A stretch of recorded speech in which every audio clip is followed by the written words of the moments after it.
todos, bom dia a todos, sejam todos bem-vindos ao nosso café com o Evangelho. É uma alegria estarmos aqui juntos nessa manhã. Hoje é dia 22 de setembro de 2020. Eu sou Leila Rocha de Oliveira, do Centro de Estudos Espíritas Allan Kardec, aqui da cidade de Olambra, cidade do interior de São Paulo. Estamos em plena primavera. Bom dia, Sueli. A primavera chegou, 22 de setembro. Estamos juntos. Bom dia, Regina. Bom dia a todos que compartilham conosco do nosso café com o Evangelho. O nosso convidado super especial já está aqui conosco. O Roberto manda um abraço bem carinhoso, bem caloroso, porque hoje ele não pôde estar presente fisicamente, mas está presente através dos laços da fraternidade, do carinho que nós fazemos aqui nesse intercâmbio todas as manhãs. Nós vamos começar a falar com o nosso amigo que já está aqui, Daniel Hone, ou Daniel Douglas Hone. Ele nasceu em 20 de março de 1833, na cidade de Corrêa, perto de Edimburgo, na Escócia. Começamos falando sobre ele ontem, contamos da sua infância. Desde a infância, ele inclusive foi chamado o médium voador. Desde a infância, uma infância com enfermidades, com dificuldades, foi morar com a tia. Ele, que era da Escócia, a tia muda para os Estados Unidos e ele vai junto, ainda criança, com seus 8, 9 anos, e ele já padecia de uma tuberculose, mas os fenômenos mediúnicos foram acontecendo e a tia, apavorada com aquilo, acaba o expulsando de casa.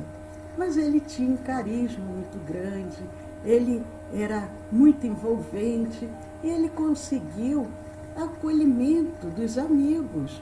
As portas se abriram para ele. Mas, em determinado período da sua vida, ele foi orientado pelos espíritos a voltar para a Inglaterra. Ele sofria de tuberculose e os espíritos o aconselham a ir para a Inglaterra. Não me perguntem por quê, porque o clima, naquela época praticamente não existiam medicações, então eles iam em busca de climas que eles achavam que eram mais propícios. E num determinado dia, em Londres, ele se hospedou na casa de um rico advogado, porque, como dissemos, ele sabia abrir portas. E esse homem muito rico, esse advogado, o Sr. John Heimer, realizou uma de suas sessões mais famosas. Como nós dissemos ontem, o Homer, ele não cobrava, ele se apresentava com aqueles fenômenos ali paranormais, mas ele sentia que ele tinha uma missão e ele não tinha o direito de cobrar. Jesus disse: dai de graça o que de graça recebestes. E ali nessa residência, aonde foi realizada uma dessas sessões mais famosas, ali se encontravam dois ilustres poetas. Era um casal, o senhor Roberto, que não é o Roberto daqui, era um outro Roberto em inglês, o senhor Roberto e Elizabeth Browning, mais ou menos isso.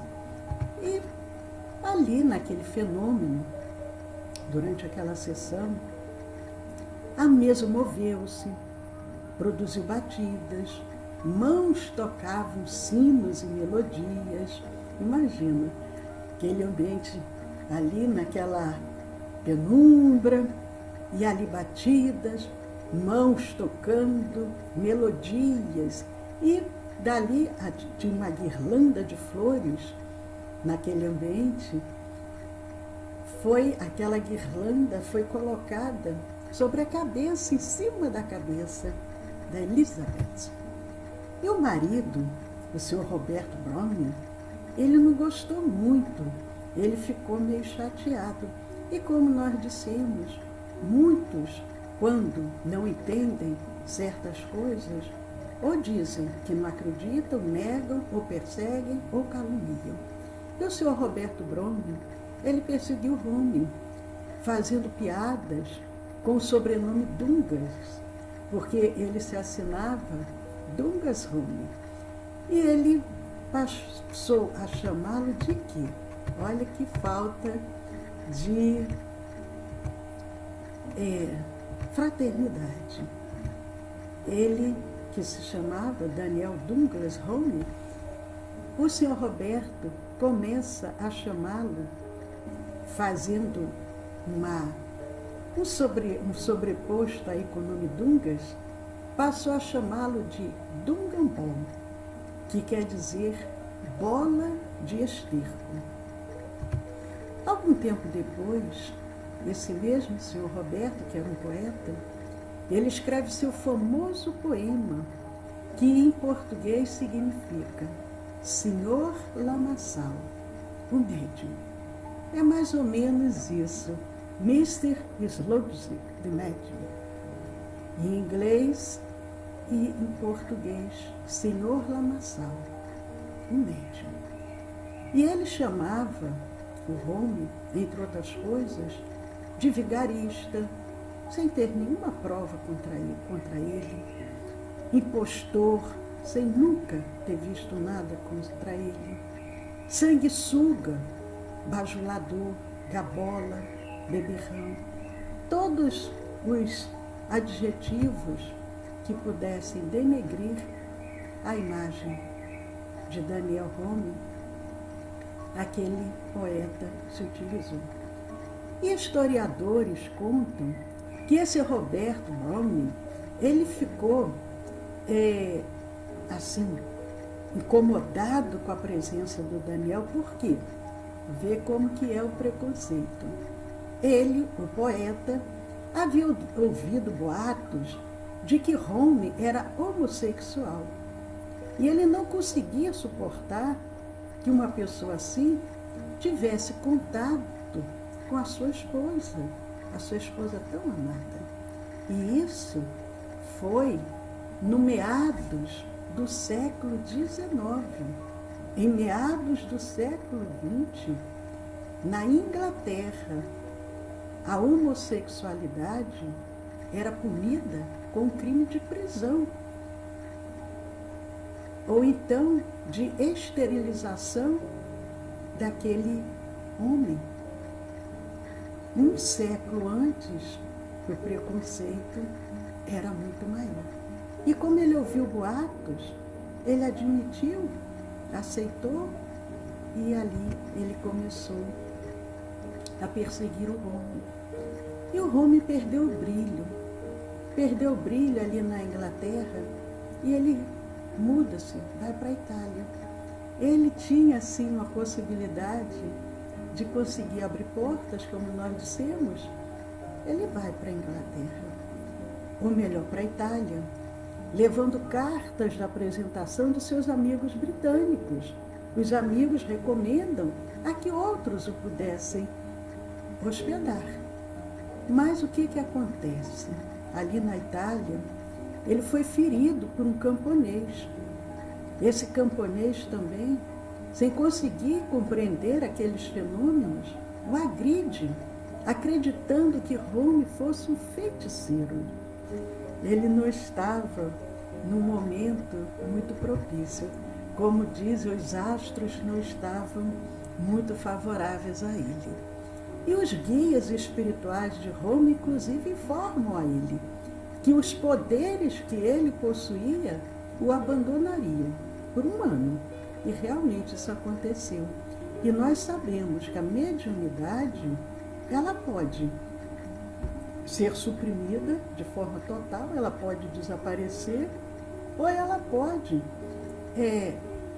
durante um certo período, não se manifestar.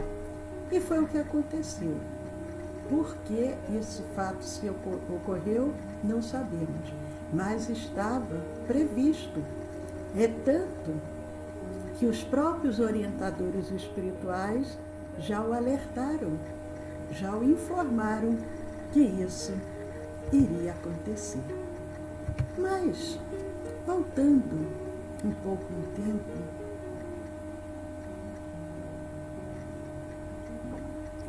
em 1857, Rome estava com 24 anos e ele foi a Paris. Ele foi chamado nada mais, nada menos do que por Napoleão II, que era o imperador da França, e a sua esposa Eugênia. E ali numa sessão, a imperatriz, a Eugênia, ela segurou a mão de um espírito e ela reconheceu que era o seu falecido pai, porque o pai, ele possuía uma deformidade em um dedo.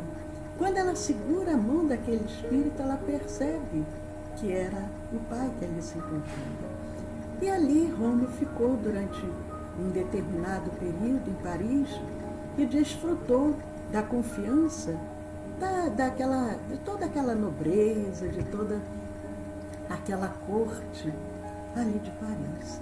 Mas Rome era um homem, era um viajante do mundo. E ele foi à Rússia. Ali ele se tornou íntimo do czar, íntimo do czar Alexandre II. Rome, ele conheceu na Itália uma jovem russa.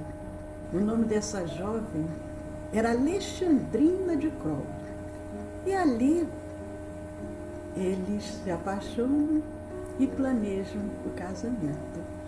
E nada mais, nada menos, o czar, o Alexandre II, da qual Rome havia conseguido fazer também amizade, uma amizade íntima. O czar abençoou aquele casamento, aquelas núpcias, e deu ao casal valiosos presentes. E o padrinho desse casamento foi o Alexandre Dumas, famoso escritor que escreveu Os Três Mosqueteiros, que deu origem a vários filmes, a séries, assim. Aquela história tão linda dos Três Mosqueteiros, Alexandre Dumas, foi o padrinho de casamento do Daniel. E entre os convidados desse casamento estava um primo de Leon Tolstói, o Alexei Tolstói, mas infelizmente o casamento durou pouco, porque a Madame Rome, a esposa, ainda jovem, Alexandrina, ela contrai a tuberculose e morre de tuberculose. Talvez, provavelmente, do próprio Rome, porque ele tinha a enfermidade. Mas Rome teve um momento que ele se encontrava novamente na Itália e ele se encontrava em dificuldades financeiras. E ele tinha muita competência, era muito inteligente, nós falamos que ele escrevia, ele tocava piano, ele tinha o dom da oratória, e ele tinha também a possibilidade de esculpir. E ele se torna um escultor. E ele foi morar onde? Próximo ao Vaticano. E o que acontece? Ele foi novamente expulso, acusado de feitiçaria. Quando nós não compreendemos certos fenômenos, é difícil. Muitas das vezes, quantos foram apedrejados na Idade Média? Aqueles julgamentos, as pessoas iam, na época da Inquisição, para a fogueira, simplesmente porque eram médiuns e eram acusados de bruxaria. ainda existe países no mundo, na atualidade, aonde a mediunidade ela é passível até de pena de morte. Ainda existe. Nós estamos em pleno século XXI, mas a ignorância, infelizmente, ainda continua no nosso planeta. Nós falamos ontem dessa sessão, que foi uma sessão muito espantosa e polêmica, da carreira de Rome, que alguns dizem que aconteceu no dia 13 de dezembro de 1868. Outros dizem que foi no dia 16 de dezembro de 1868, quando Homer, ali numa sessão, a sala iluminada, ele sai, primeiro ele começa a andar pela sala, o seu corpo se alongou, ele se elevou no ar, e quando ele toca no chão, ele disse aos amigos: não se assustem, não saiam dos lugares. Ele sai da sala e uma voz sussurrou no ouvido de Lindsay, que era um dos que estavam ali participando da reunião. O Lindsay ouve aquela voz sussurrar no seu ouvido dizendo assim: ele vai sair por uma janela e entrar por outra. Ao ouvir isso, aquele jovem aristocrata dá um grito apavorado e, pelos cálculos, o apartamento ficava a uns 25 metros do chão. Como que ele iria sair por uma janela e sair pela outra? Sair por uma e entrar pela outra? E todos ouviram a janela abrir-se e Rome do lado de fora, em pleno ar.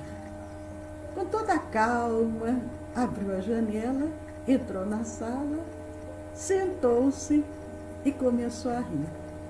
E perguntaram-lhe: por que você está rindo? E ele respondeu: se um guarda passasse e olhasse para cima, veria um homem girando no ar, junto à parede, e ele iria ficar estupefato, com certeza. Mas essa sessão ajudou Rome a recuperar a sua reputação, porque ele havia sido expulso da Itália, aquela situação toda, a mediunidade havia desaparecido, e quando ele volta e que ele faz essa sessão e que todos começam a divulgar, a sua reputação volta. E passa um pouco de tempo, logo depois ele casa novamente, e dessa vez com quem? Com uma russa, e com uma nobre russa. Ele tinha facilidade de fazer bons contatos, boas amizades. Ele casa então com uma segunda russa. Provavelmente, de reencarnações anteriores, ele devia ter um vínculo com esse país, a facilidade de estar ali, até porque o idioma russo, que é um idioma tão diferente, e ele conseguia bem, né? Você conseguia lidar muito bem com as situações. Mas, como nós dissemos, os críticos ferrenhos estão sempre presentes. E os críticos do Espiritismo, eles tinham especial inimizade a Rome.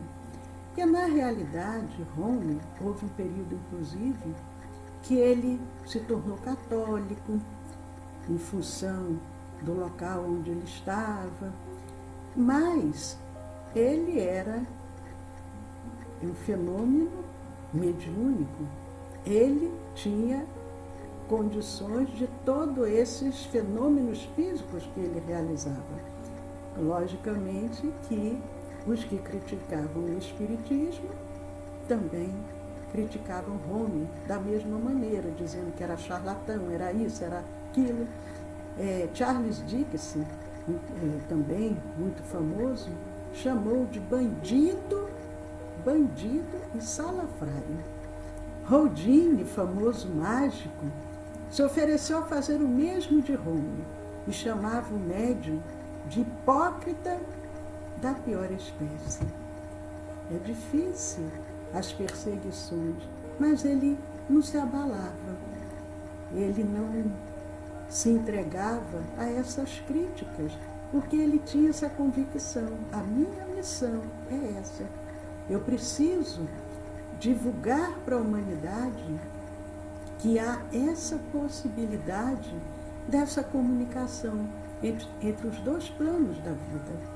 E com isso, ele ia fazendo a sua parte, sem cobrar, sem revidar, mas, apesar de todas as críticas, apesar de dizerem que ele era impostor, que ele era isso, que ele era aquilo, ninguém jamais conseguiu provar uma fraude de Rômulo.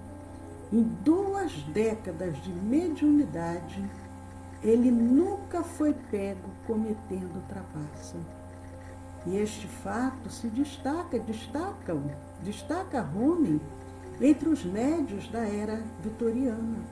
Porque naquela época havia médios que eles tinham a mediunidade, mas às vezes, naquele afã de querer agradar, eles forjavam alguns fatos para poder não ficar mal perante aqueles que queriam ver aquelas sessões. Mas Rômulo foi pesquisado, foi analisado, mas ninguém nunca conseguiu constatar nada que pudesse denegrir a sua imagem. Mas temos muita coisa para falar sobre Daniel Douglas Rômulo, e amanhã nós vamos dar continuidade, até porque o Roberto falou: olha, não fale tudo, porque eu também quero acompanhar, eu também quero estar aí para poder falar um pouco desse grande médium, considerado o médium voador, porque sair assim, levitando, da forma como ele fazia, sair de uma sala,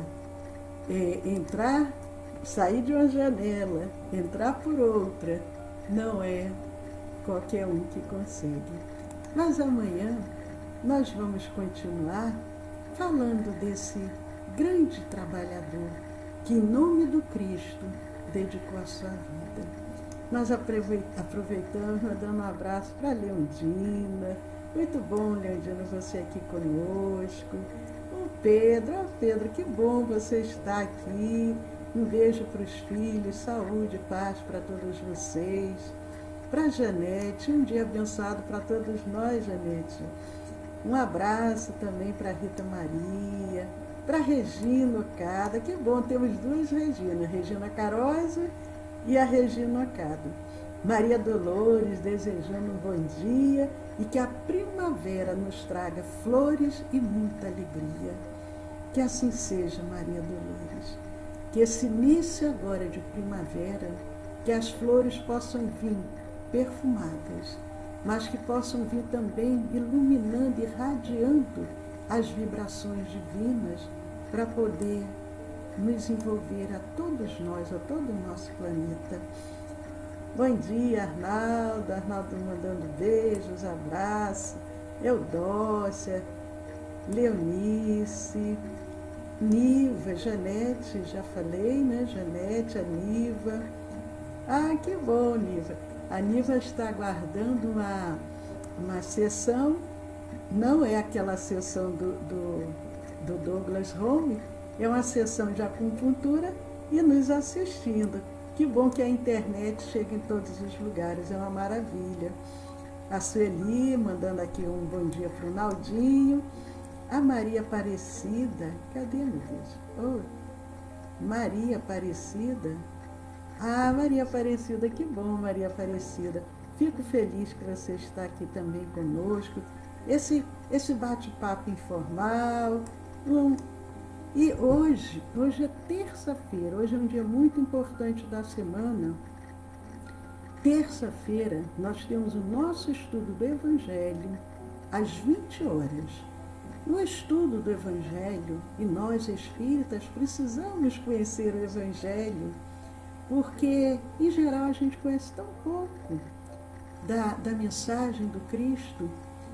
O estudo do Evangelho é às 20 horas, e ele serve também como preparação para a reunião de irradiação e vibração que vem logo a seguir. Quem desejar participar da reunião de irradiação e vibração, alimentação leve no dia de hoje, no máximo até 18h30, quando for 20 horas e 30 minutos, de 8h30 da noite às 9h30 da noite, mantenha-se em sintonia. Pode deitar, se dormir, se desejar dormir, pode dormir. Coloque uma garrafa grande de uns 2 litros de água. Essa água vai ser magnetizada. Os benfeitores amigos vão assistir a cada um. E depois essa água ela vai ser consumida 5 vezes ao dia durante a semana. Como se fosse uma xicrinha de café de cada vez. 2 litros de água, 5 vezes ao dia, dá para tomar durante a semana. Quando for terça-feira que vem, repete novamente o mesmo atendimento. Isso pelo menos durante 8 semanas. E o que nós recomendamos? Alimentação leve, como falamos, colocar a água, manter-se em sintonia. Depois de 9h30 da noite, se quiser fazer um lanchinho, comer alguma coisa, pode se alimentar. Uma alimentação leve, se desejar.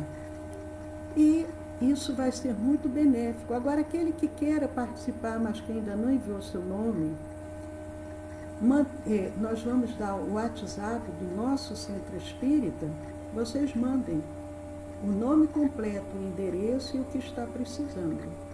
O WhatsApp do nosso centro espírita é o 19 99 341 6316. 19 99 341 6316. Amanhã, 10 horas da manhã, o nosso convidado estará aqui novamente para a gente contar um pouco mais das suas aventuras, que são muitas e muito interessantes. Aguardamos vocês hoje, 8 da noite, amanhã, 10 da manhã. E aquele que porventura ainda não conhece os nossos canais do YouTube, do Telegram, entrem lá. O canal do YouTube é o Centro de Estudos Espíritas Allan Kardec, aqui de Olambra. E o nosso canal do Telegram é o SEAC Olambra. Juntos podemos muito. Entrem, se inscrevam, compartilhem, dêem um joinha, façam comentários. Vamos espalhar essa luz. Vamos espalhar a luz desses grandes trabalhadores que vieram como verdadeiros missionários em nome do Cristo para ajudar a humanidade. Paz a todos, um dia abençoado e até às 20 horas e até amanhã às 10 da manhã. Foi muito bom estar com vocês.